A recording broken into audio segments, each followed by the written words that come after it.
It's a silver fox office for the box office foxes. It's a silver fox office with Elsie and Mike. Hi, welcome to the Silver Fox Office, where we're on a quest to find the foxiest old guy in cinema. I'm Mike. And I'm Elsie. Hi. Hi, how are you? How are you? How are you? I'm good, how are you? I'm well. Oh, great! What's this voice? This is the accents episode. Oh, we no. brought back the impressions. We're gonna, Mixed Bag are gonna think we're stealing that off them. They've done a thing where I'm promoting their Ko-fi now. Yeah, of course. Shout out. If you pay them money on their Ko-fi, which you can find on their link, they do like an option to do accents and episodes of different accents. Yeah, so they did one in like a Southern American drawl. I think they did The Help like this. To really full immersion into character. Yeah, and I think there's one for a New York accent as well. So go pay them money. Give them money. We love them. Please give them money. It's a fantastic podcast. How you doing? I'm good. Yeah? Cold. It is fucking cold. It's really cold at the moment. Especially in the study where it gets no sun, and I have had the curtains shut since last night. This past weekend I was in Christchurch. Yeah. Beautiful Christchurch. Love that place. And the Monday morning when we got up to leave and go to the airport, it was frosted over. Everything was white. Yeah, lovely. It was beautiful, but it was fucking cold. I love a frost. I love a frosty morning. I do love a frost. It always indicates a sunny day as well, which I like. By 3 p.m. Yeah. Hot as shit. So you can't really dress well in the morning. No. You got to have layers. Yeah. You go on with like a big scarf and a coat, and then coming home you're like... And then by the end of it, you're like, I'm glad I have to carry this shit around. Yeah, what a treat. Elsie, have you seen any films recently? Or read any books? Or Actually, it's funny because I realised I haven't been watching as much. So last couple of weeks was a double header in Formula One, so you had 2 races. Of course. And so that always means I watch less films. But also, like I said, I was in Christchurch last weekend, but I still managed to get some in. We're about to head into the summer break for Formula One, so I'm going to have way more time to watch films. Lovely. But I watched a small amount. I will say I have started a new book. Haven't obviously finished it at all, just started it. It's called Atmosphere by Taylor Jenkins Reid. Okay. So Taylor Jenkins Reid, people might know her as the author of the likes of Daisy Jones and the Six, Six Husbands of Evelyn Hugo. Yep. Malibu Rising. I read Malibu Rising a couple years back over summer. And it was a really great scene setting book. Like you really felt like you were in the hot summer, and it was a great summer read. And then I tried to do Daisy Jones and the Six, and I liked the idea of it because it was written like interviews. It was a series of interviews, but I really just couldn't get into it. Right, okay. So I donated that book to a public library. But I've started Atmosphere, and it's basically about 2 lady astronauts in the 80s. Gracious. And what will they think of next? I think... Well, I can kind of tell it's a romance between the 2. Great. But it's also astronautisms, which I quite enjoy. Yeah. And then just recently I was on TikTok and somebody posted a video of her finishing Atmosphere, and she was full body sobbing, like snot running down her face. No. So I'm screwed. But I feel like the writing's different to the other Taylor Jenkins Reid stuff that I've read, so I'm quite excited. I'm actually really into it so far. I love an author that experiments with different writing styles. Yes. It's really good. It's quite varied because Malibu Rising was very much there was family drama, but also romance and romance drama and all that kind of stuff. And then Daisy Jones and the Six, which everyone raved about because it's about this band, and then there's it's kind of like Fleetwood Mac. Yeah. So there's relationships that ruin things for it, and it's a shame for me that I couldn't get into it. But she's got a few others. I think she's got one called Carrie Soto is back, and it's about tennis. So yeah, I'll come back on some episode and tell you how I found Atmosphere. I do really want to read Evelyn Hugo. I haven't read it either, but I've heard really good things about it, and apparently they all take place in the same universe. Okay. So I remember when I was reading the Malibu Rising one, I believe it's that one, they make mention to Carrie Soto. Oh, cool. And I think because in Malibu Rising, the main character, Nina, her father is a musician called Mick Reaver. And I think in Daisy Jones and the Six they make mention about Mick. Right. And so I'm waiting in Atmosphere for there to be some kind of mention to the other ones. Okay. And I think Evelyn Hugo came up in Malibu Rising. I can't remember though. Evelyn Hugo's meant like sort of old school Hollywood. Yeah, so she's which is maybe relevant to today's episode. Yeah, so she's like old Hollywood. I remember Daisy Jones and the Six was about like 60s, 70s. Malibu Rising was 80s, 90s. Atmosphere is in the 80s. And I think Carrie Soto is also 80s. Lestronauts. So yeah, I'll let you guys know how it goes. But otherwise, what movies have I watched? So pretty much the day we recorded the Idris Elba episode, that night I went to the movies and saw Fantastic Four, The First Steps. And I really liked it. I really liked the feel of it. I liked that it was 60s. I liked that kind of old school, it sounds like a crazy word to put together because it kind of sounds like an oxymoron, but like old school futuristic, like what the 60s sort of futuristic was going to be, like flying cars, mod, and everything's chrome and that kind of stuff. And I thought Pedro Pascal and Vanessa Kirby. I always get Vanessa Kirby and Elizabeth Debicki confused. I always think they're the same woman. Elizabeth Debicki's the long lady. Yeah, she's very tall. Tall lady. Also in Marvel, but a different film. I thought Vanessa Kirby and Pedro Pascal were beautiful together. I loved Ebon Moss-Backrack's The Thing, Ben Grimm. And I actually quite enjoyed Joseph Quinn as Johnny Storm. Okay. It was definitely like a 60s feel to it, so he wasn't like the classically like Chris Evans or Michael B. Jordan hot, but he was like, blonde, kind of like a Pet Shop Boy. I love Fantastic Four, so that's I'm not a Marvel person generally, but I'm different. I'm excited to see Fantastic Four. Sorry, it just looks like we're peaking a little bit. Is that better? Is that better? I don't know. We'll find out. If the sound has changed, I've twiddled a knob. And he's changed the microphone. Yeah. I feel like for me, Fantastic Four was kind of in the same vein of why I liked Superman. It felt very similar to the comics or the cartoons. Yeah. So no, I thoroughly enjoyed Fantastic Four. And once again, we're so back. We're in the new era of well-lit films. Yay, lovely. You can see everything. I love that. I love being able to see. It's good. So then, a few nights after that, I watched, just on Netflix randomly while I was eating tea, Forrest Gump. I hadn't seen Forrest Gump in a while, but it's one of those ones that I can like watch every time. Yeah. I think Forrest Gump is really important for like its significance of like what the film, like I get why everyone's obsessed with it, and I like Forrest Gump. I also think it's a fun film. The scene in which they're serving in Vietnam, and spoiler alert, Bubba gets shot. Yeah. His final words to Forrest, as Forrest is holding him, is, "Forrest, I want to go home." Cue me crying my eyes out.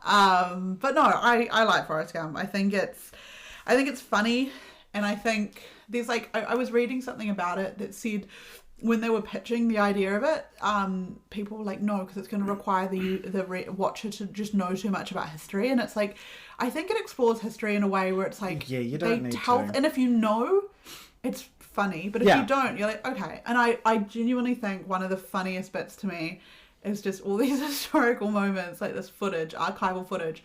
You see Forrest in the background looking very confused. That's funny to me. That's very funny. It's one of those films that I enjoy, but it was tempered a little bit by the fact that we studied it in high school. Right. So I do have a little bit of a about it. But I still, I find it a charming film. Yeah. But I think it's, with a modern lens, I think there's maybe some problematic stuff. Oh, 100%. Yeah. There's like quite a bit in there, and I was like, meh. But one of the things I always think of is there was a very brief... So I was doing drama classes basically all my life, right? And there was a very brief time when my older sister Heather joined. Shout out Heather. Shout out Heather. Love Heather. And she's about 7 years older than me. So I think maybe when she was about, I don't know, like 12 or something, maybe a bit older, she joined my drama class in the older kids group for like a season.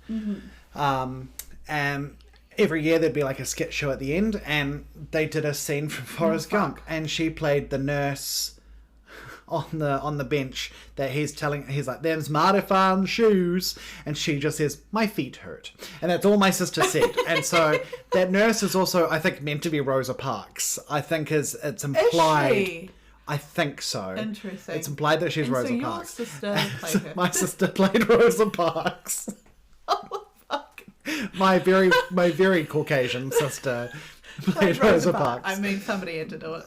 Look, it's implied that she's Rosa Parks. I don't know if she actually is. Or maybe it's just something I've made up. Who knows? Maybe it is. I don't know. I mean, I'll go with it. Yeah. And then, this is literally my last film. I'm telling you, it's a small group. We're only 10 minutes in, Elsie. When I was staying in Christchurch, I was in a motel. And one of my favourite things about being in a motel is checking the Sky unit to see which films have been recorded. Mm-hmm. There was a lot in there. A lot of Fast and Furious. The Barbie movie, which was pretty cool. Great, yeah. A few random picks, like Paw Patrol the movie. Mm-hmm. But one of my favourite movies, it's called The Sapphires. Yeah. And it's an Australian movie about 3 Aboriginal sisters who travel to Vietnam with Chris O'Dowd to essentially sing for the troops.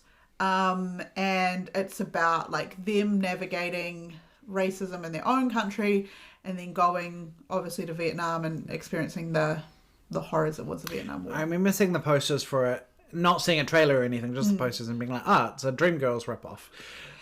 So like that's my only notion about it. I would not blame you. It's actually based on a true story. Yeah, I didn't even know it was Aboriginal singers. That's quite cool. So they're known back home as the Kamaraganja Songbirds because they're from Kamaraganja, and it was one that I like watched. I think it was on Sky Movies years and years ago, and just watched it once. And now every time it's on, I will make a point of stopping and watching it.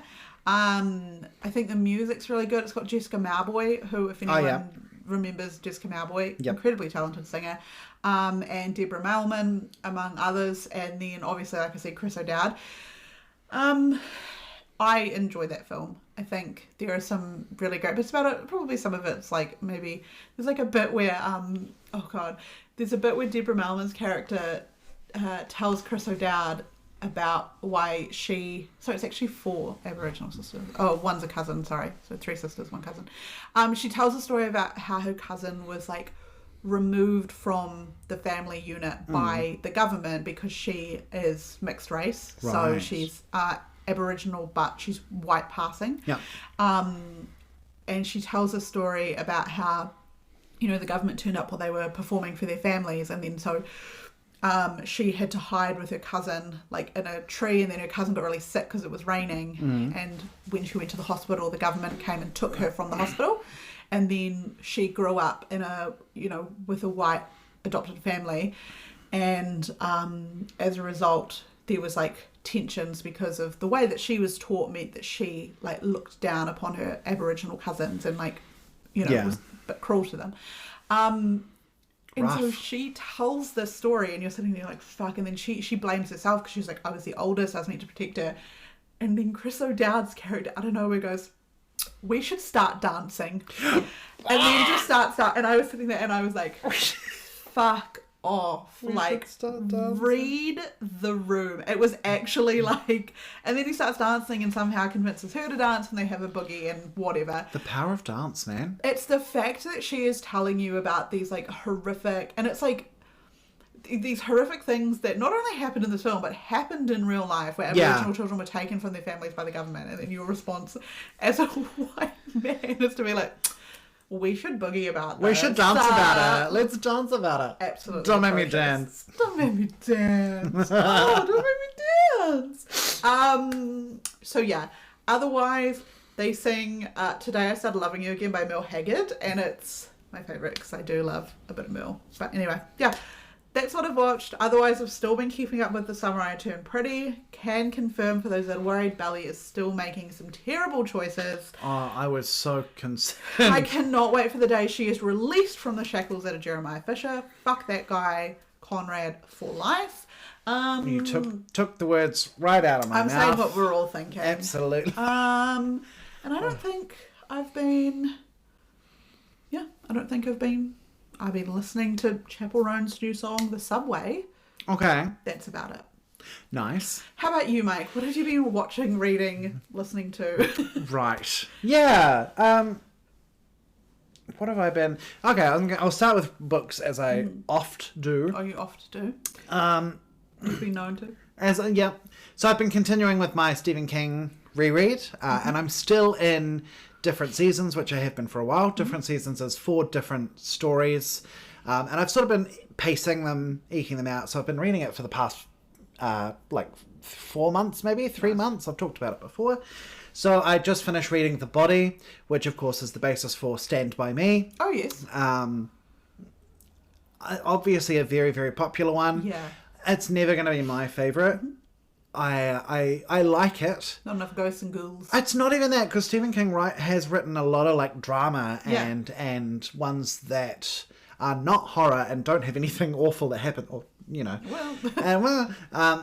and I still really enjoy them. But there's something about The Body that just never fully works for me. It's still an enjoyable read. Yeah. But I'm just like, yeah, okay. And it's the same with the film. And I know a lot of people love the film. Everyone loves that film. I've actually never seen it. I'll put my hand up.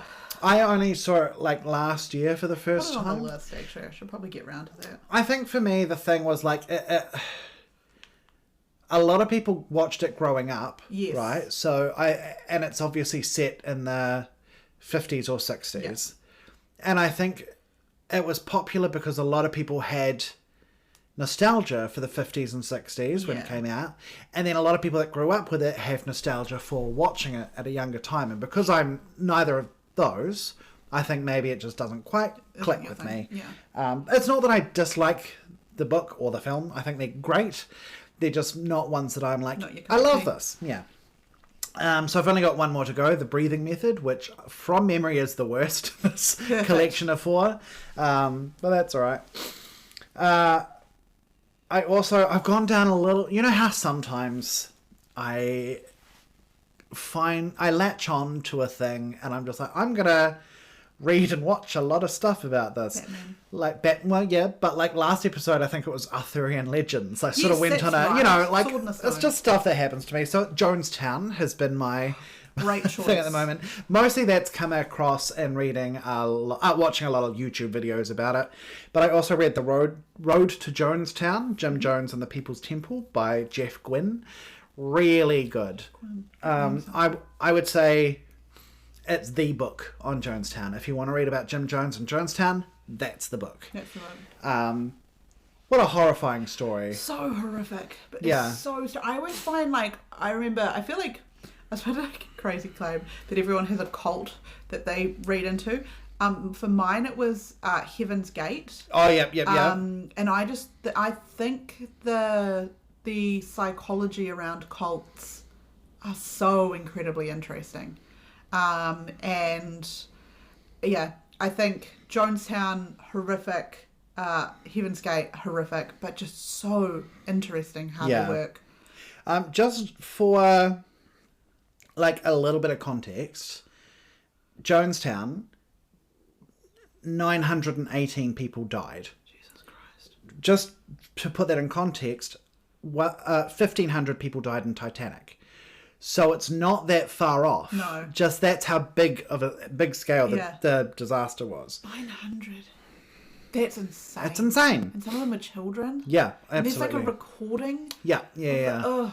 It's vile. It's vile stuff. I have listened to bits. It's an audio recording, and I've listened to bits because it's been in documentaries, but never the bits where people are actually dying.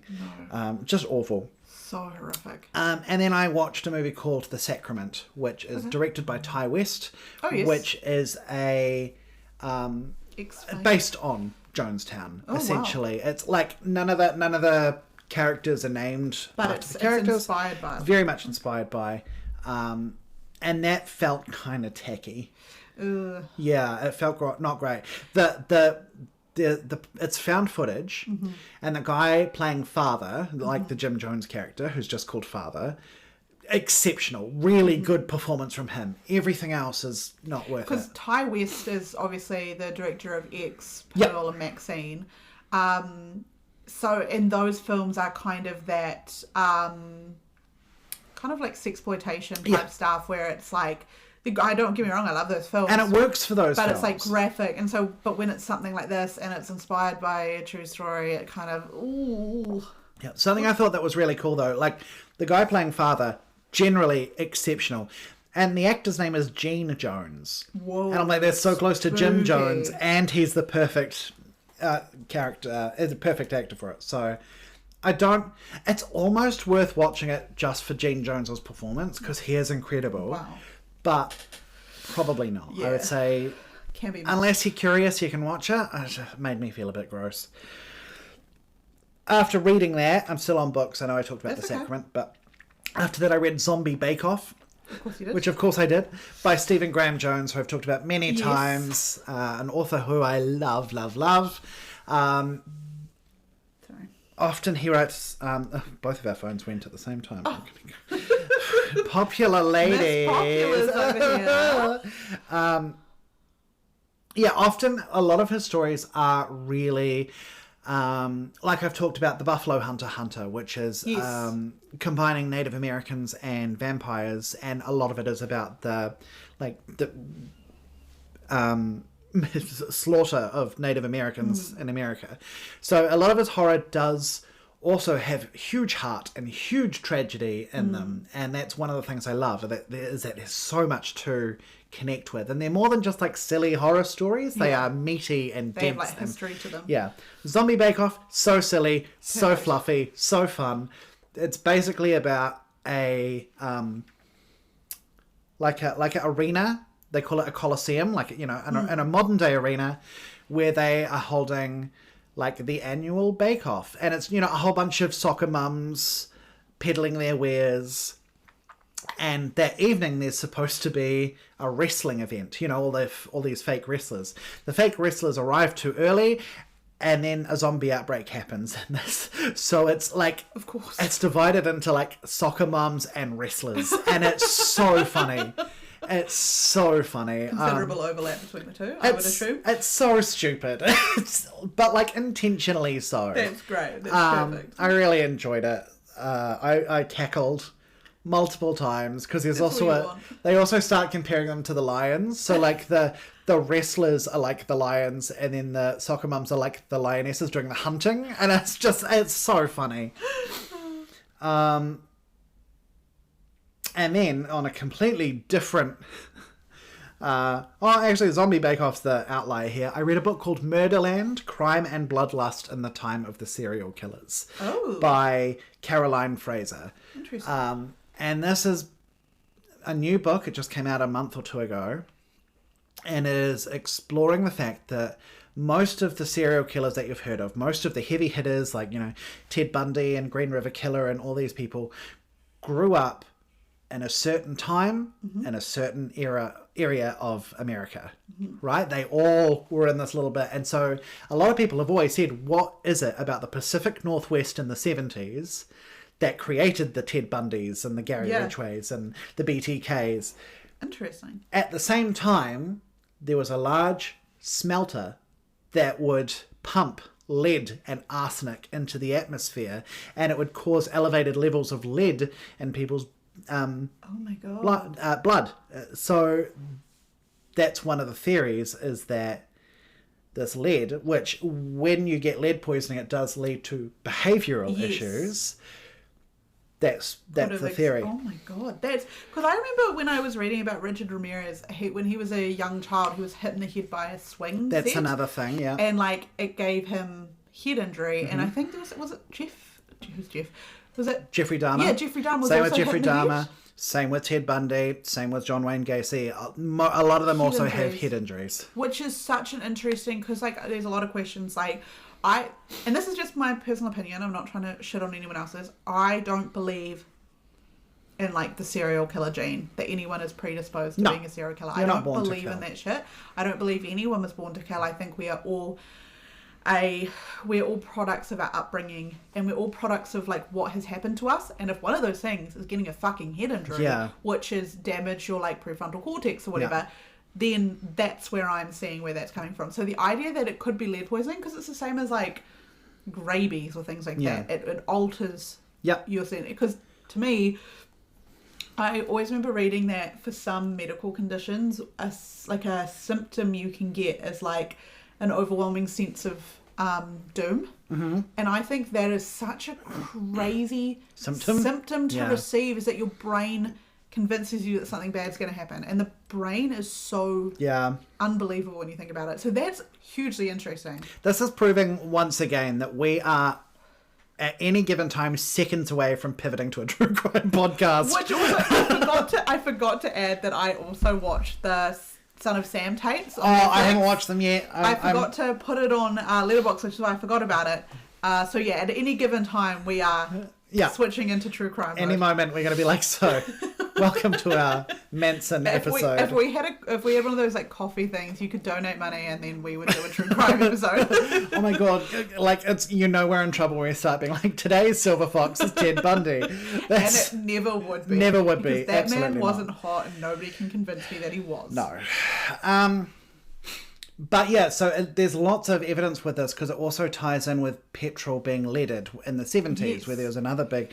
And so it shows that, like... If you're huffing exhaust fumes. Yeah, but also by the time regulations came in, the crime rate dropped dramatically. Fuck deregulation. And now the Trump administration is like, let's get them back up and running. Jesus. So that's... Watch out. I honestly, not as much of a problem in New Zealand as of current taping. David Seymour. Exactly. Deregulation. But yeah, I highly recommend this book if you have any interest in true crime. That sounds hugely interesting. There is a lot of dense facts about lead, which is not something that normally would get me going. But in context. I'm not a scientifically minded person, really, but I found it such a thrilling, engaging read. Really cool. It's like a 500-page book, and I read it in 3 days. I just plowed through it. So now I'm on to movies. Nice. And TV. The main TV I want to talk about is Star Trek Deep Space Nine. Jared's a big Trekkie. And I am by association. So we've been working our way through Deep Space Nine, starting at the start, working our way through. It's such fun. It's fun. Nice. I like it. So where did I leave it? Okay. So beep boop. True. True, bestie. Okay, so Jared was out of town. Jared had like 4 or 5 nights out of town. So I was home, just me and the cats. So what's a mid-30s gay guy gonna do on his own when his partner's out of town? I had a Friday the 13th marathon. Of course you did. Ordered pizza. I had myself a wee bit. I watched the first 5. Fun. Yeah, just fun. Look, that's very fun. They're very much comfort movies for me. They're the sort that I can put on in the background and just putter and do the house and whatever. Loved it. Yeah. Great. Then Jared came back and we watched Bad Influence, the dark side of kidfluencing. Oh, fuck. What a grim watch. Yeah, I can't watch that shit. That shit makes me so angry. Yeah, it was. I mean, stop filming your children. It is what it says on the tin, but it's about the Squad, which I had never heard of. Apparently, they're big for the kids. I'm too old for any of this. No, I feel if I had kids or if I was a kid, I'm sure I would know about it. I watched that Ruby Frankie documentary, and that literally made me so angry. I was yelling at the TV. Yeah, very, very similar. After that, we watched Wreck-It Ralph. Oh, true. Because we've been playing... I don't know if I've talked about the game that we've been playing, Villainous. That's been our current obsession for the past couple of months. Which is basically you play as a different villain and have different Disney villain and have your own goals. And you fate Mike every chance you get. How dare you? Yeah. Elsie's ruthless at it. But we got a new pack recently which had King Candy from Wreck-It Ralph. And I was like, well, Jared doesn't know who this is. So we've got to watch that. So we did. That's a fun one. Have you seen... I've not seen it. You and your Disney knowledge is always so upsetting to me. You can guarantee I haven't seen it. It's good. Unless it's Dumbo. Wreck-It Ralph is surprisingly fun. I always enjoy it much more than I remember I enjoy it. Then I watched Trainwreck, Storm Area 51. Was that one good? I liked it. Yeah. But I think the whole thing with all of these series is that if you remember the event, it's going to be much more fun. Yes. So I remember the Storm Area 51 thing. Area 51 memes. Yeah. Oh, God. It's like the clown sightings. Oh, my God. Remember you talked about watching that clown sighting thing? Fucking movie, that behind the sightings, that absolute... That we loved. Shitbox movie. What a steaming pile of crap. You've made me angry. Here we go. You've upset me. Got to get a rise out of it. And then we watched The Black Cauldron, the Disney film from the 80s, which is such an interesting one because that's like... Racist? I'm just scared. Is it racist as Disney? Nothing in it struck me as racist. I haven't seen it. Which means nothing. No, I think it's just that it's so scary. Oh, okay. It's like one of the last sort of ones that they did before the Disney Renaissance. So it was in 85. Right. And the Renaissance started with Little Mermaid in 89, right? So it's creeping up towards the end. There's also like Oliver and Company and Great Mouse Detective and stuff. So it's the lesser end of Disney's failure period. True. And Black Cauldron is like the Disney failure of the 80s. Right. Even I have only seen it. This is the second time I'd ever seen it. Which I think I might have seen it when I was a really young kid. It's really scary. It's very fantasy. It's very D&D. It's very... Oh. No, I remember the dog. The dog looks familiar. Everyone has very, like, Welsh-sounding names. One of the characters is called fucking Fleur de Flamme. Of course. Common name. Oh, that does look scary. It is. It's really scary. Yeah, so it's just a really interesting one in terms of the history of the company at the time. But that's very much not in our chronological rewatch. The next film we watched was Bambi, which is in our chronicle. Never seen it. Chronological. You've never seen it? Look, I'll probably cry. I liked that a lot more this time. It was one that I had on VHS as a kid, and I remember it was in my regular cycle. Mm-hmm. So you know when you're a kid, like if you have it on tape, even if you don't love it, you're still going to watch it regularly because it's on tape. So that was Bambi for me, and I had historically had it rated as a 3. Watching it this time, it's gone up a full star. I've put it at a 4. Beautiful. It's just so beautiful like visually, it's stunning. Everything looks kind of like. The backgrounds all look like watercolors. It is a very beautiful one. My mum talks about like remembering seeing it at the movies. Yeah. When it came out, which was crazy to me, but it's stunning. When it came out, how old's your mum? It came out in 1942. Okay, well not when it came out, but like she talks about it being like a short before another movie that she saw, and I was like, it's not a short film. No. And she's like, I remember watching Bambi at the movies. What? Bambi is like it's 69 minutes, so it's not. So it's just over an hour. It's just over an hour. So, but it's. I think your mum is crazy, Linda. Well, Linda talks a lot about seeing Bambi at the movies. She could have seen a re-release because they did re-release all their films regularly. Like I remember telling somebody that I like remember watching Who Shot Mr. Burns, the Simpsons episode, and I was like, I felt like I watched it when it first came out, but it came out like before I was born, no. And so I remember I think it might have been like on its like anniversary or something, they re-showed it, but they like set it up as like a big event because like we'd never seen it before. We had no idea Who Shot Mr. Burns.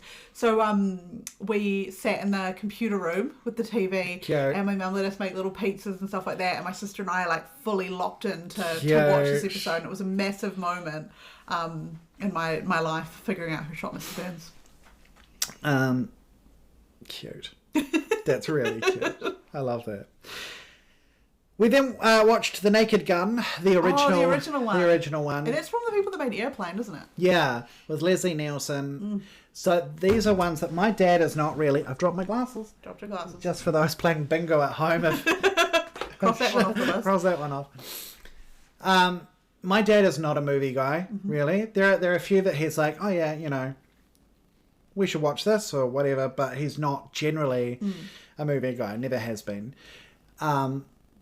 But growing up, there were like 2 films, or maybe like 3 or 4 films that he was like, we have to see these. Yeah. So they were the Monty Python films. Yes. Lawrence of Arabia. Yeah. and The Naked Gun. My dad's dad films are Monty Python. Yep. What's it called? What's it called? Memphis Belle. Right. And his all-time favourite film is Chariots of Fire. I feel like there are some peak dad films. And I remember seeing Lawrence of Arabia at the Roxy Cinema. Yeah. And when I told my dad that's what I was doing in my afternoon, he was like, oh, great. Yeah. You're going to have so much fun. It is a good film. I fell asleep. I haven't seen it in a very long time, but I remember liking it. It's a tough watch for a girl that doesn't give a fuck. But yeah, so I rewatched it because obviously the new movies come out with Liam Neeson and Pamela Anderson, your queen. Best friend. And Jared had never seen it, so I was like, we've got to watch these. What a stupid movie. So much fun. How good's Airplane as well? Airplane is also great. Don't Call Me Shirley. Airplane is not quite in the same league as Naked Gun for me, because those are the ones I have more familiarity with. I actually think it's been years, maybe like 25 years since I've watched any of these. But I think the third Naked Gun film is the one that I watched a lot. Naked Gun 33 and a half or something. 33 and a third. So when we get to that one, I feel like that's the one I'm going to be like, oh my God. I really want to see the Liam Neeson and Pam Anderson one. I'm so excited about it. I love Liam Neeson and I love Pamela Anderson. I also don't think I've ever seen Liam Neeson in a comedic role before, other than Love Actually. Yeah, I've seen him do, and even in Love Actually, he's got a very tragic story. I've seen him do quirky. Yeah. But not necessarily. One of the films I had to watch in school was Michael Collins, where he plays the titular character Michael Collins, which is about the IRA and stuff like that. So I always see him as quite a serious actor. But I feel like that works because Leslie Nielsen in the originals had the best deadpan face. That was what made the jokes so funny. That's what you need. So I feel like if Liam Neeson's doing deadpan, it'll work. I can see it working. And all this talk about Pamela Anderson, I have to watch The Last Showgirl again. Yeah. I love her so much. The last thing I want to talk about is last night Jared and I toddled on down to the Roxy after work, and there was a double feature showing of Big Shark and The Room, and it was introduced by Greg Sestero, star of The Room. So much fun. I've seen The Room so many times. I've never seen it. I know you haven't. And I need to watch it though. But I think you need to watch it at a screening. Yes. So I think next time there's a screening, you and I should go along. Go. Maybe we can make it a bonus episode. Maybe we can do a little recording before and a little recording after. And we can talk about it. Yeah. Okay. So yeah, so stupid, so fun. That's what you want. That's how they describe me. Yeah. So, but I've known this film. I was saying last night, I think I've seen it upwards of 30 times. Perfect. And I still love it. Love it. And to see it with Greg Sestero there was great. I got to meet him. I got a photo with him. He signed a bunch of stuff. You know, he signed his copy of The Disaster Artist that I have. He signed a poster for us. Got a photo. He's just such a cool, laid-back dude. That is such an exciting experience.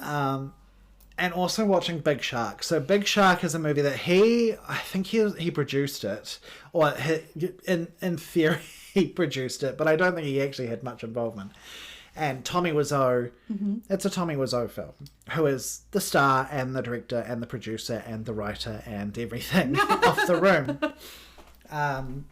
And I was really worried. So Big Shark came out just 2 or 3 years ago, off the top of my head. This was only the second ever screening in New Zealand. Jesus. And even there was some debate about that. It may have been the first. There's sort of like a... And I was really worried that it would have been self-aware and trying to be funny. Because The Room was such a success that they're trying to replicate that. Yeah. And I think there was possibly a little element of that, but oh my God, not really. It was so... It just felt like a Tommy Wiseau film. That's it felt brilliant. like a new one. And the screening were hooting and hollering and screaming and it was how I feel it must have been going to the early cult screenings of The Rooms, where all these bits and these audience participation bits just grew naturally. Like throwing things at the screen. Yeah. I think that's what it felt like. We started doing all these bits, like we started singing along with all the songs. There's one character called Georgie, and anytime he was on, we'd just scream Georgie like the whole cinema. And it just was so fun finding all these bits, developing all these bits. And Greek's Hysteria was like, I think you guys, that is the most watchable that film has ever been. That's so brilliant. Yeah. A painful watch, don't get me wrong. Yeah, but worth it. I gave it 5 stars purely for the enjoyment of it.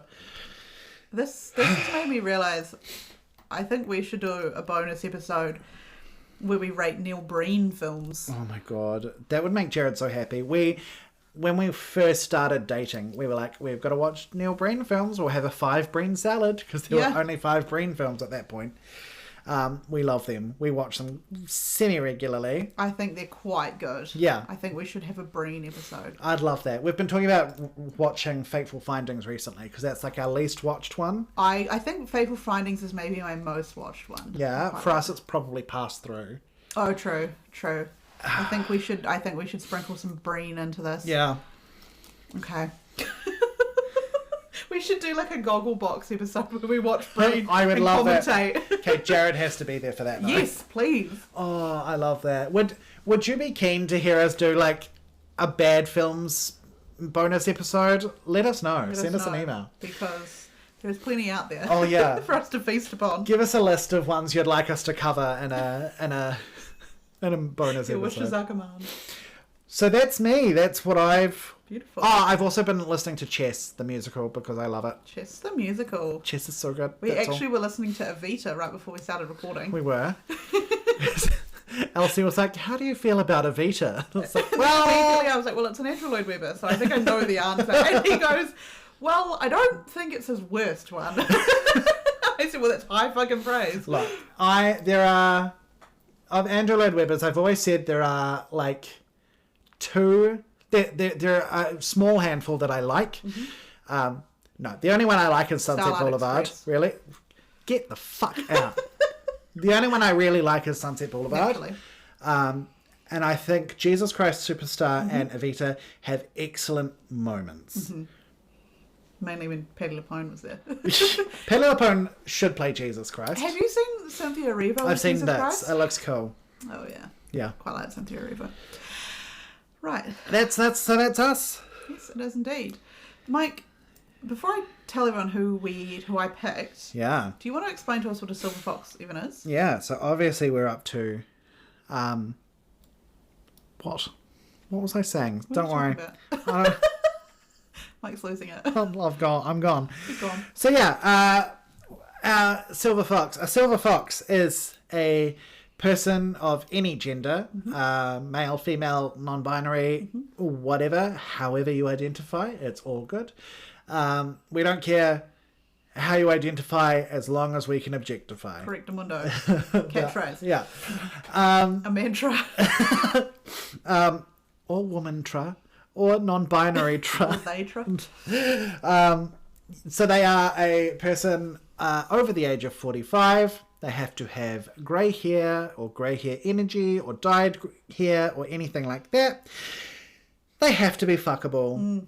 And they have to predominantly do cinema. Sex scenes. And porn actors. We do porn actors. So today we're talking about Lisa Ann. Shout out Lisa Ann. It's the first porn actor I could think of. I'm surprised that you pulled a lady porn actor out of there. I worked at a sex store for a long time. True, and Lisa Ann is my favourite. Like, just in terms of her I haven't seen a lot of her on-camera stuff, but her off-camera personality is fun. Mine is Alexis Fawkes, because I don't know if everyone knows, there's a website called Cameo. You can get celebrities to record short videos. My friends and I got a cameo for our other friend from Alexis Fawkes. Right. And she was super obliging, like, did this great video, and she was just, like, super funny in the video. So I've got a real soft spot for Alexis Fawkes. Cute.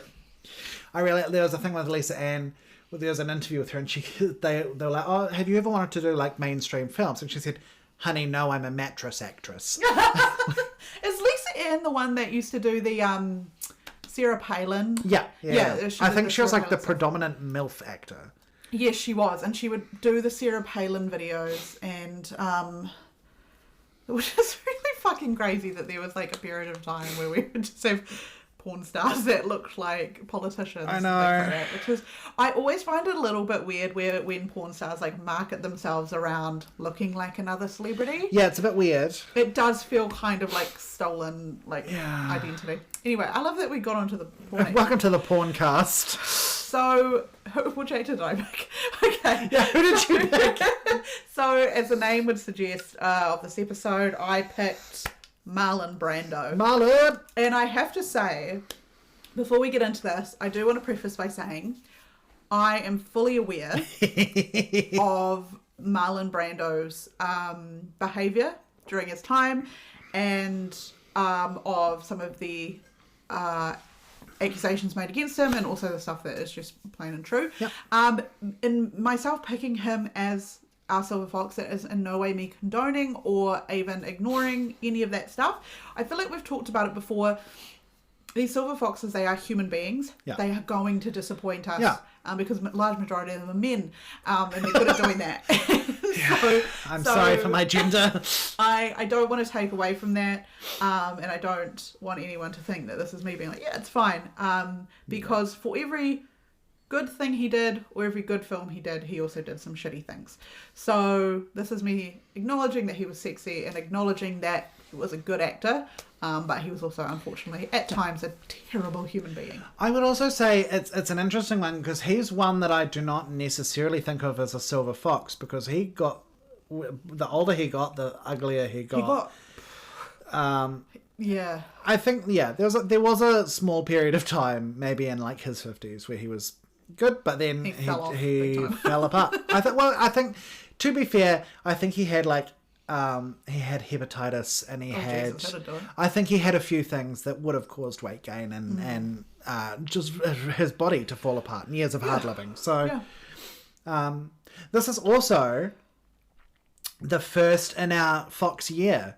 If our new year. If we go by the 7th of August as our birthday, this is the first in our second year, really. Our second year of living. Yeah. Welcome to a whole new Foxy year. 1 year older, none the wiser. That's the one.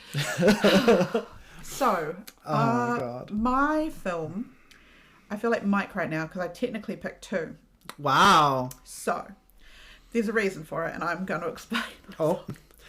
So there's a preface. There is one film I picked where I think he is hot, and I think the film was all right. I think he was hot, and then there was another film where I think he was hot, but his character was so awful that I'm like, I don't know if I can lock in on this one.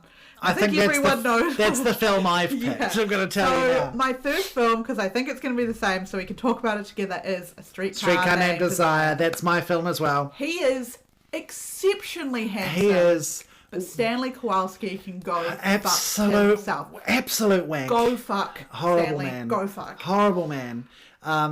But maybe the most sexually attractive anyone has ever been in anything ever to the end of the earth. Amen. Needs to be studied. Oh. The way they the bit at the beginning when he meets Blanche and she hears a cat and gets a fright and grabs his arm and then he makes the cat noise at her. And then smiles. Which sounds weird. He makes a noise of a cat at her. Oh my God. Yeah. I was rolling. I was like, what the fuck is going on? He is so sexy in A Streetcar Named Desire, but so evil. So horrible. And he's sweaty. It's the sweaty. It's New Orleans heat, baby. I hate heat. I do not normally find sweat attractive at all.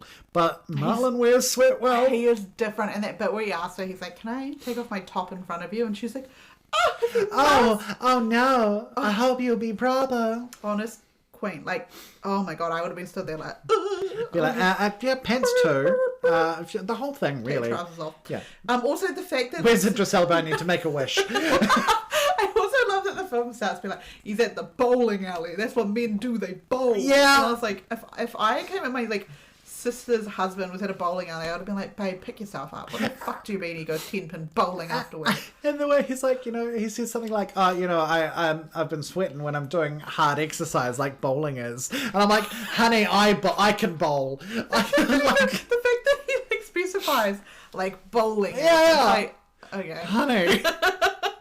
You're just chucking a ball down an alley. He is so... Like, it's not easy to knock all the pins down. That's fine. Don't get me wrong. Every time we do work, like, contractually obligated bowling, I lose overall each time. But I don't feel winded afterwards. No, I'm not coming home in the world's sweatiest t-shirt wearing, like, a fucking silk bomber jacket. Like, chill out, brother. He comes home acting like he's been storming the beaches at Normandy. Like, I need you to calm down. You've literally played bowling and started a fight. That's all. Playing bowling and starting a fight.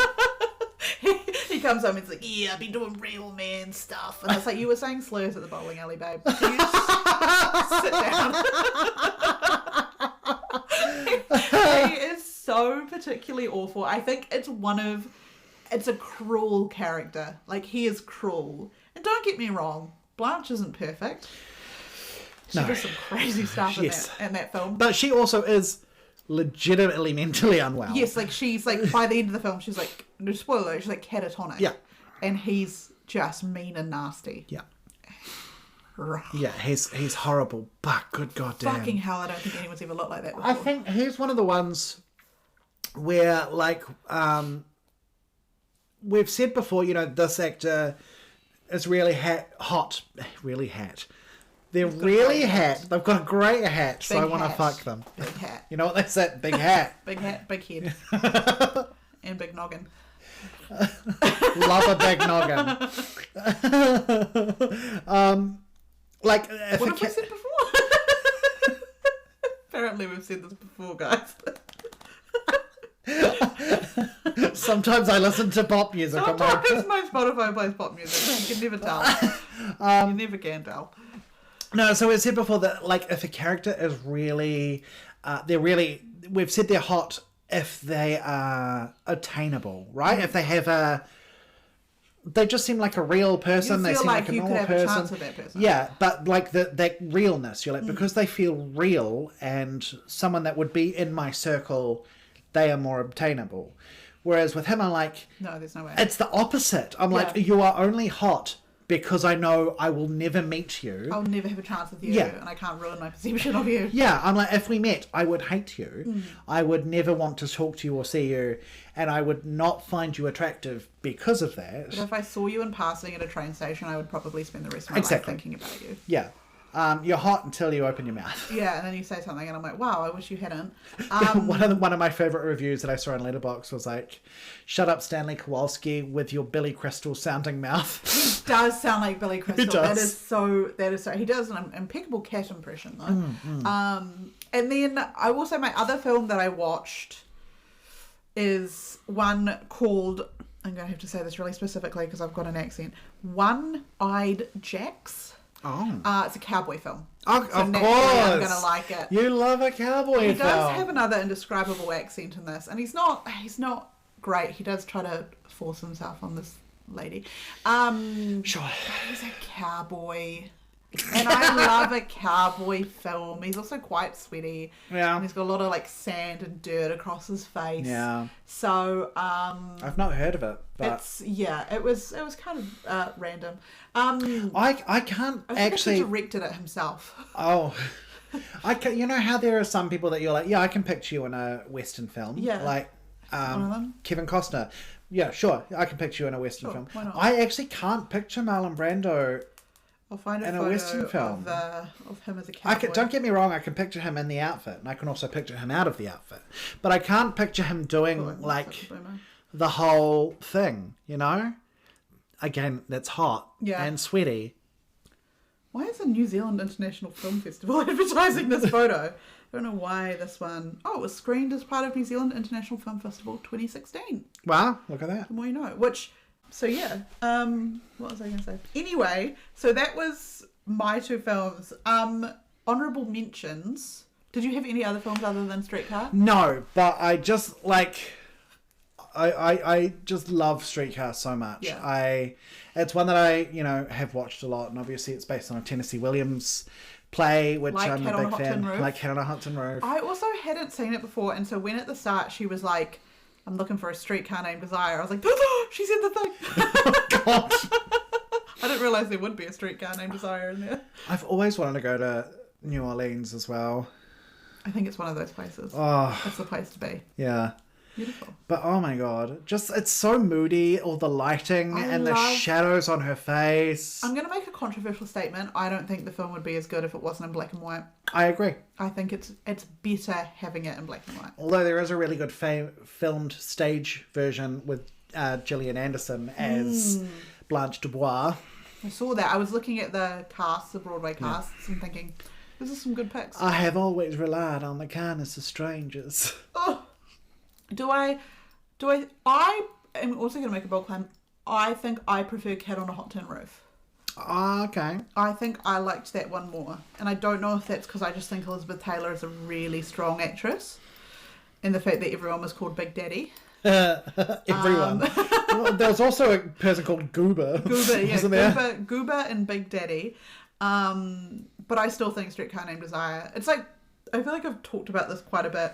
One of those films where super hyped up to the point that you're worried to watch it because you're worried it's going to ruin the illusion, and then you watch it and you're like, oh no, rightfully hyped up.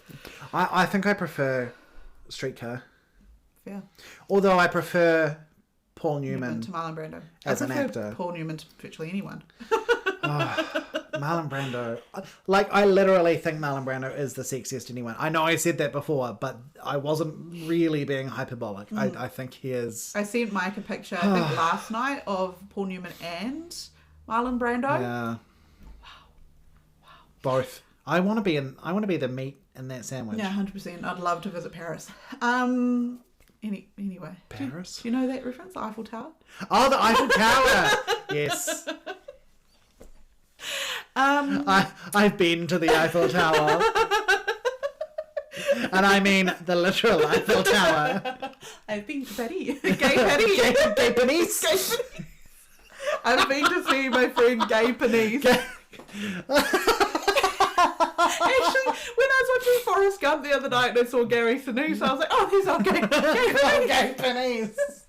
G'day, Gay. G'day, Gay. G'day, Gay. What's your penis? How's your penis doing? I haven't seen your penis in a while. Jesus. Anyway, honourable mentions. My first one out the gate is Julius Caesar. Yep. Where he plays Mark Antony. I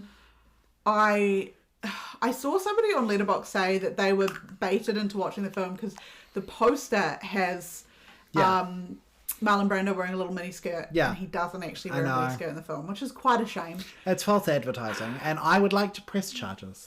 And then my other one, which might be a bold claim, The Godfather. Wow. I was looking and I was like, actually, kind of. You know what? That he still could get it in that era. I actually think the more I was looking, I was like, yeah, I still kind of see it. As long as you didn't say fucking Island of Dr. Moreau there. And then I was going to say the Island of... I was thinking of maybe Mutiny on the Bounty, but the more I looked at his haircut, the more I was like... Oh, yeah, his haircut's fucked up. His haircut's not great in Julius Caesar, but like Mutiny on the Bounty, it was like worse. He does have a very high hairline. He has quite a big forehead. I will give him that. Quite a big forehead. Like we said, big hat, big head, big noggin.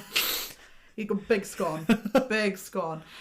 Big scone. Big scone. Big scone Brando, that's what they called him. They call him Brandon. Brandon.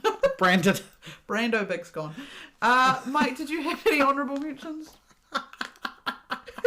Did you have any big scones? I also had Julius Caesar on there, but my main one was On the Waterfront. Oh, yes. He's beautiful and On the Waterfront. It was very close to being my film, but you can't actually get past Streetcar. The raw sexual energy he oozes in Streetcar is just... I saw that bowling. It's...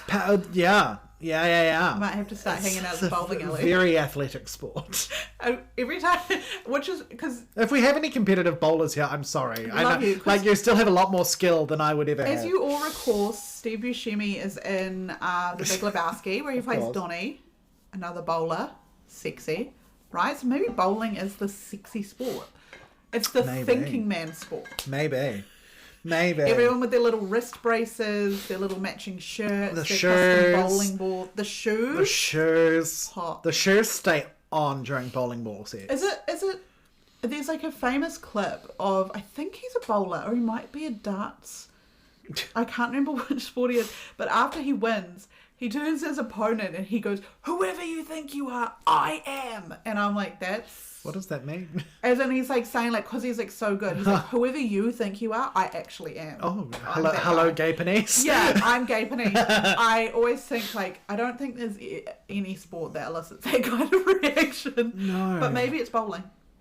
Maybe that's what Marlon Brando was there. Maybe that's why he was getting into fights at the bowling alley. I mean, tennis players all seem to be very angry. Yeah, they're angry men, especially like... John McEnroe. Yeah, and you see those clips where it's like this, they threw something at the ball boy or something like that. And I'm like, you're playing tennis, Look, babe. we've all thrown something at a ball boy on occasion. Don't make someone else's life harder because you chose a shitty sport. You're playing tennis, okay? Your life's not going to get any better. Yeah. Also, just look at fucking Challenger. This does not apply to Serena Williams. No. Nor Venus. Or Coco Gauff. I was about to say Vanessa Williams. That's a singer and an actress. If your name and also doesn't apply to Vanessa Williams. If your name is Serena Williams, Venus Williams, Coco Gauff, or Naomi Osaka, I'm not talking about you. Or Vanessa Williams, obviously. Or Zendaya in the film Challenges. I might be talking about Zendaya in the film Challenges. I'm not. Zendaya girl. I'm here. Look, I have no problem. I love you, Tashi. I have no problem with Zendaya. Tashi, whatever your surname was. It's just everything else in that film. I loved it. I know you did. I was shaking. And we can remain friends despite. The arms of the chairs in my local movie theatre still have the bite marks. Fucking score. I hated it so much. You don't love Trent Reznor and the Nine Inch Nails? I don't know. It's all sounded like it's selling Teslas to 50-year-old bankers. We can't all have Patti LuPone doing the soundtrack to our favourite films. Any film I direct. He's like serving like the tennis ball. Don't cry for it. You're like, this is what I'm talking about. This is when I say tennis music, I'm talking about Evita. All this work and what did it get me? You're like, this is what I'm at. Actually, Rosa's turn for tennis. Yeah. Rosa serve. Rosa love. Anyway. Oh, crikey. So yeah, those were my honourable mentions. So good. Okay, so time for Fox Facts, where if we have facts about our Fox off the dome, we can share them. Otherwise, we go onto the internet and find the most dog shit facts you've ever seen, and we read them to one another. I have one fact off the dome. Please share. Which I was planning to rewatch this in advance of this episode, but I just lost time. Elaine Stritch did a one-woman show called Elaine Stritch at Liberty, which is filmed, and it's an incredible one-woman show. Excellent. It's her talking about her life. Mm-hmm. She went to the same school, acting school, as Marlon Brando. Love it. And she tells a story about how she had the biggest crush on him, as did every other girl and guy in that class. If they hadn't, I'd be worried. And apparently he dated every girl in that class. And she was the last one. And he took her out on a date. And apparently, I don't remember the full story, but the date wasn't very good. And then he invited her back to his house. And she was like a Catholic, like, I think she was maybe like 18, 19, something like that. I can't remember. They were the same sort of age. And he invited her back. And he left her in the lounge and he went into the bedroom. And he had a cat. And the cat was going crazy. And like meowing and going absolutely feral. And Elaine Stritch was like, "Your cat, is something wrong with your cat?" And he shouted back, "She's in heat." And Elaine Stritch, being very innocent at the time, says, "Should I open a window?" Oh my God. And then apparently he came out in his pajamas and was like, "I'm going to bed now." Like, what? Yeah. It's, invites her to his house. I'm doing a really... Puts his jammies on. Yeah. Has not fixed his cat. Yeah. Oh, man. I'm doing a really piss poor rendition, but I'm sure if you Google Elaine Stritch, Marlon Brando, you'll find a clip. I've found it because all my reading on Marlon Brando, the thing that the internet or like the media is most obsessed with is the fact that he was bisexual. Everyone's like freaking out, being like, "Oh my god, he also had sex with men," and it's like we've all been there. I mean, yeah, him and James Dean were apparently sleeping together at one stage, right? I mean, I can't even think about it. I would actually explode. This is obviously like a rumor about a lot of this era of men, and because a lot of them just had to keep that secret. Whereas Marlon was like openly bisexual. Yeah. He would just talk, he'd be like, yeah, I fucked him. Why not me? That should have been me. I did have one other fact. Yes. In The Island of Dr. Moreau, which Your is... movie. Fuck, it's a dreadful movie. Have you seen it? No. I highly recommend watching it.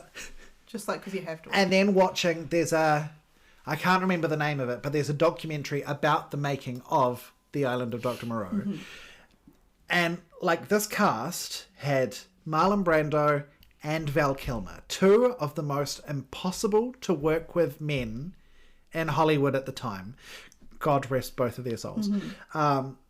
And so the fighting and the just lack of any effort and the diva bullshit that they were both pulling, it's an incredible behind the scenes story. But one of the things is that in the 90s,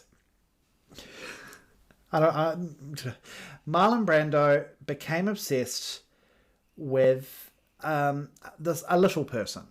Oh God. Called Nelson De La Rosa, who this is him. Love Nelson De La Rosa. Yeah, and he became obsessed with this guy, and so Marlon Brando insisted that this guy be in Island of Dr. Monroe. He's like, he has to be in it, and I want him to be my mini-me. So basically, in every scene that Marlon Brando's in, Nelson De La Rosa is also there, wearing the exact same clothes, playing a character called Magi, wearing the exact same clothes, just like sitting around, and he like carries him around. He talks to this guy like he's a pet. It's really weird. It's so strange. Never mind the fact that Nelson is a human being. Yeah, exactly. Oh my God. And like to the point that there's a character in South Park that is a parody of Marlon Brando and Nelson De La Rosa. And I'm just trying to find Jesus Christ a picture of the two of them. Like, there's so much going on in this picture. It's just, first of all, what are they wearing? Second of all, Jesus Christ. Yeah, he's always just in like a little chair wearing the exact same clothes. Oh yeah, so that's the South Park. Oh my God. That's so bad. So that's another fact I heard off the dome. What is this? I know that was a weird one. That's so random. I mean, there's a pretty random fact here that says that Marlon Brando was an avid user of the internet in his final years, often going into chat rooms to start arguments. Which I believe more than anything. Him just being so difficult is so funny.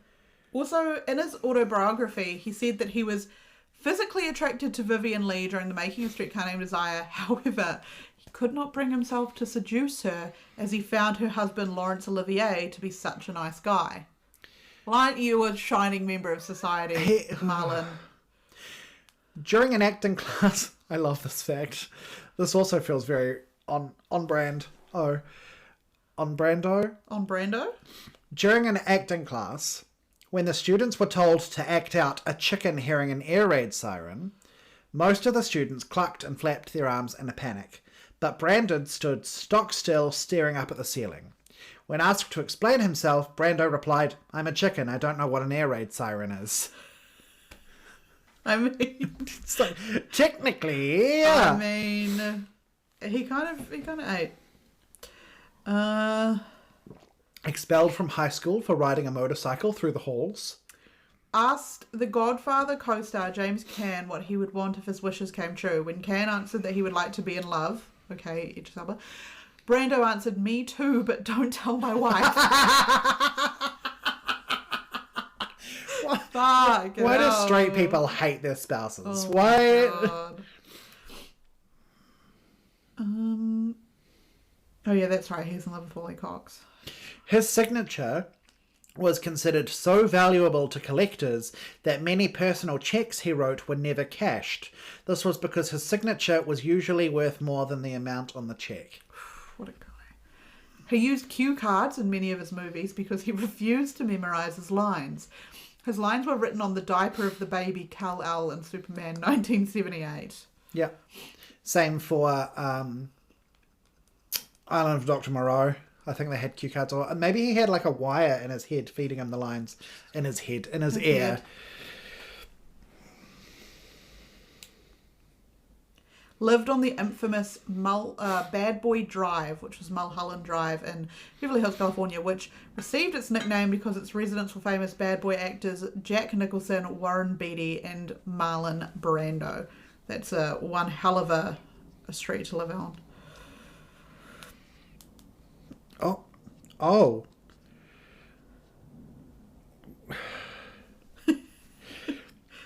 He believed that he could control... I apologise for this fact in advance. Believed that he could control stress in his life and physical pain through meditation. He was so sure of this that he wanted to prove it.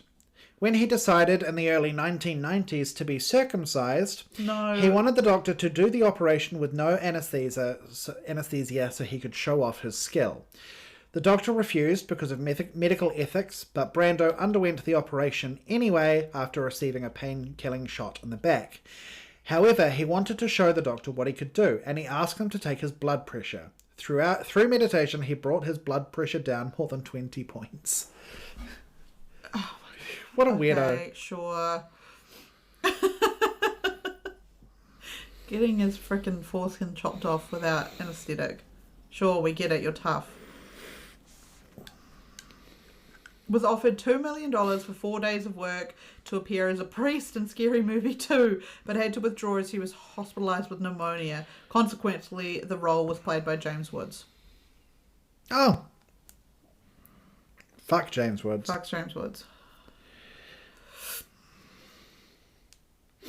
The Island of Dr. Moreau. Jesus Christ. Val Kilmer and Marlon Brando. I've never seen The Island of Dr. Moreau. Maybe I'll have to. Honestly, it's a bad movie. Sorry, I've just read that the Magi that Nelson De La Rosa plays is a homunculus of whatever that means. Homunculus? A small artificial human being of Dr. Moreau who does not speak and was created from a fusion of pig DNA and human DNA. There's absolutely no reason for that character to exist. It is so terrible. Oh, man. Is related to 4 presidents of the United States. James Madison, John Tyler, Zachary Taylor, Jimmy Carter, and he's also related to General George S. Patton. What the fuck? What does he have in his family tree that makes you predestined to be the president? Yeah. What a guy. Truly a man. An inexplicable man. God, he lived a life. Good God. He's a fascinating man. He's a flawed man. Flawed, but fascinating. Oh, flawed but fascinating. That's what they say about me. Right. Time for our Punnett Square, where we ask the question, does this fox fuck? Along the x-axis, we have knows what sex is, doesn't know what sex is, and along the y-axis, we have fucks, doesn't fuck. Looking like that. Stanley Kowalski. Looking like that. Knows what it is morning, noon, and night.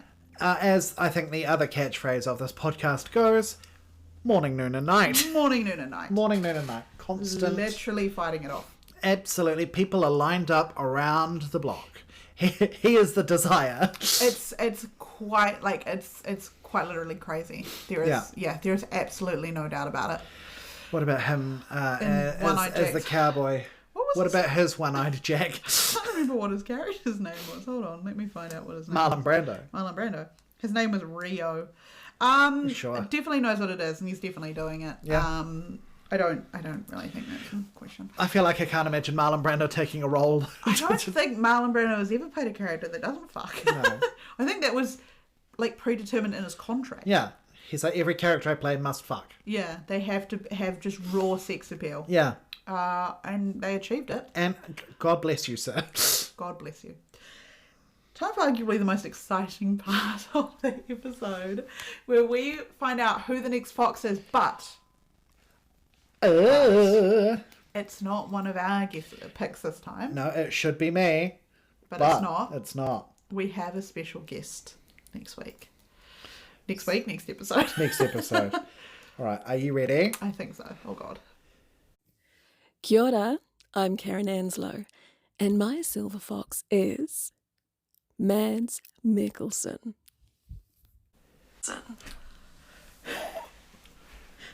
Oh my God, no Karen. Words. No words, Karen. Karen, I need you I'm to, blushing. Karen, I need you to calm the fuck down. Mads Mikkelsen is an incredible shout. I actually can't. I'm shaking. Oh, good choice. That is an incredible choice. I know for a fact. So we'd sort of locked her in maybe a month ago, maybe a bit more. And she said she had two choices that she was tossing up between. And she couldn't just decide between the two of them. And then after the Idris Elba episode, she said that Idris Elba was one of the two. Oh my God. Oh my God. And Mads Mikkelsen was the other one. What a good combo. Oh my God. My sister was like obsessed with it. My sister really likes the TV series Hannibal. Yeah. She was obsessed with him for years, probably still is. So that's a crazy good shout. It's a really good shout. That's an insanely attractive man. The bone structure. Oh God, his lips. Next episode. Okay. It's going to go crazy. Ooh. All right, Mike. Letterboxd ranking. Yes. What's your Letterboxd username? What are you ranking a streetcar named Desire? My Letterboxd is the same as my Instagram, which is One Hat Madder. ONEHATMADDER. Stole that from a Batman comic book. And I am rating Streetcar Named Desire 4.5 stars. Oof. My word. What is your Letterboxd? What are you rating One-Eyed Jack? My Letterboxd is DixieNormus69, DIXIENORMOUS 69. Streetcar Named Desire is getting 4 stars. Nice, respectable. One-Eyed Jack's, I'd give it 3 stars. Yep. I think it was good. It was good, don't get me wrong. Considering it was also, like, he directed it. Yeah. Could have been much worse. And he was a cowboy, so can't really get past it, can you? No. You are. If people wanted to reach out to us to suggest foxes or to request to be a guest star or to let us know what bad films we should cover in an upcoming Bad Films bonus episode, where can they reach us, Elsie? Great question. 2 options. You can either get us on our Instagram, which is at the Silver Fox Office, or I'm going to sneeze. Cool, yeah. Just send that out. If you sneeze, we'll hear. Sneeze in my direction. We'll come. Or you can get us via email, which is thesilverfoxoffice@gmail.com. Nice. Yeah. I guess we're also up to... what is Marlon Brando's Buscemi number? Oh, great question. Let's find out. I feel like I want to formalise that question. I think it's important. We've been pretty sporadic with it. And have they explored each other's bodies? Oh, without a doubt. I also want to say, hopefully by the time we do our next episode, I will have watched the newest season of Wednesday, which has Steve Buscemi in it, with a little moustache. I don't want to watch it because Gaga's in it, and I hate. Is she in it? I think so, yeah. Okay. Let me know if I'm wrong. I'll let you know if you're wrong, and I'll let you know how. I've never seen her act, and I never want to. Have you not seen Star Is Born? No. Okay. I don't like Lady Gaga. I don't want to see her. I cried very hard at Star Is Born. I would cry at having to watch Lady Gaga. My freaking phone's not loading. The internet's betraying me. Go on to the oracleofbacon.org. Yeah. And we can find this one out. I think it's an important question to ask. For those that are unaware, obviously 6 Degrees of Kevin Bacon.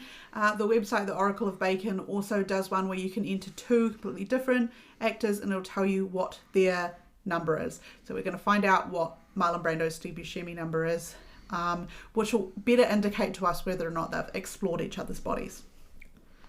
What's your guess? I'm going to guess that he has a Bacon number of... a Buscemi number of... So is it 1 if they've been in a film together? Is it okay? I'm thinking it's 2. I don't think they've been in a film together. I feel like it's mostly a 2. So this is Marlon Brando has a Steve Buscemi number of 2. Marlon Brando was in The Island of Dr. Moreau with Frank Welker, who was in Transformers: The Last Night with Steve Buscemi. Steve Buscemi was in Transformers? Apparently. I can find a different one. Marlon Brando was in Apocalypse Now with James Keane, who was in New York Stories with Steve Buscemi. Interesting. Well, there you have it. There's a chance they explored each other's bodies, not confirmed. Yeah. If they've been on a film together, that's as good as... Yeah, you have to. Yeah, because absolutely. How could you resist? No. I feel like on the first day of shooting for every film, Steve Buscemi is like, right, line up everyone. Yeah, unfortunately contractually obligated. There are these 2 weirdos. So. Yeah. All right, well, thank you very much. Thank you, Steve Buscemi. Thank you, Steve. We love you, Steve. You on Wednesday. And thank you to the ghost of Marlon Brando. You're a horrible man, but a beautiful man. But your and films were good and you were sexy. Yeah. And if being sexy could have made you a good person, you would have been bloody Mother Teresa, who also wasn't a good person. No, Mother Teresa was supremely homophobic. Yeah, she was like kind of a terrible person. If being a good person could have saved you, you would have been Princess Diana. There you go. You would have done some, advocacy for HIV, AIDS, and landmines. Yeah. You could have been Steve Buscemi. This is a weird end to this episode. You've brought us down. Hi, Marlon. All right, thank you guys. See us next episode with Karen Anslow talk about Mads Mikkelsen. Ooh, hi, Mads. Bye.